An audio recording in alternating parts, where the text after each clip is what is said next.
just kind of getting chemistry with that guy? He said he's been so patient. It's been great. He's a pro's pro. All credit to him.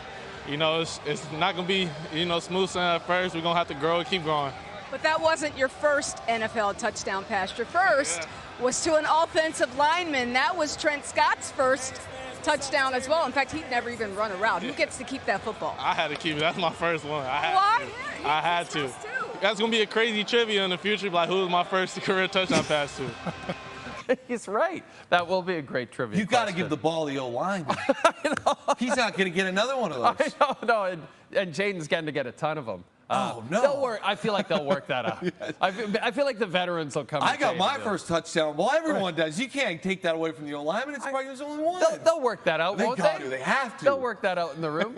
We're going to get to Jayden Daniels in a bit, but the Bengals are 0-3. Are they this? They don't look that bad when we see Joe throwing to Jamar Chase. Yeah. But are they? Are they bad? I want to be very careful how I word this. As a football team, they are that bad. No. As football players, they are good. Joe Burrow is a good quarterback. He's not playing at a top 5 level right now. Jamar Chase, you saw him tonight. He looked elite. T. Higgins coming back. There are flashes. But this team is very sloppy. And sometimes, I think in the past, they've relied on, this excessive talent they have, and they lose a few pieces. You lose Boyd at wide receiver, you lose Joe Mixon, and now your football's not great. And you see we're giving up sacks. I thought they were very sloppy. They were kind of on different pages. And the other issue they have is that their defense seemingly can't make a play when they need them to. But Jay, they're 0-3 with losses. 2 of those losses are to the New England Patriots and the Washington Commanders. This isn't like, I know that one of them is 2 of the 3 worst teams in the league last correct. year, by the way. They obviously have the loss to Kansas City, but it's not like, hey, we played Baltimore, Kansas City, and San Francisco or Detroit, and we're 0-3. Like, we have teams that we should be able to line up, and as long as we can fundamentally execute plays, we have better players then, and they can't get it done. And then you talk about, Washington Commanders had a big decision to make at the draft. Drake May, which quarterback we going? They go with Jayden Daniels. It's looking like a home run already. It's looking like C.J. Stroud with the Texans last year. That's the first person I thought of. This was my first time I really get to watch him and enjoy him. And I'm sitting here, I'm like, wow, he's operating at, again, it's one night, can't overact, but tonight was just so comfortable. I mean, the completion percentage alone was ridiculous. The arm strength was there. I also thought his change of direction when he was scrambling was incredible. And you see him back here, he obviously had great protection, but he just looked so poised, so comfortable. And then late in the game, I also love the tenacity. He's screaming at sideline, give me the next play. Just locked in, he's in rhythm, he's feeling himself.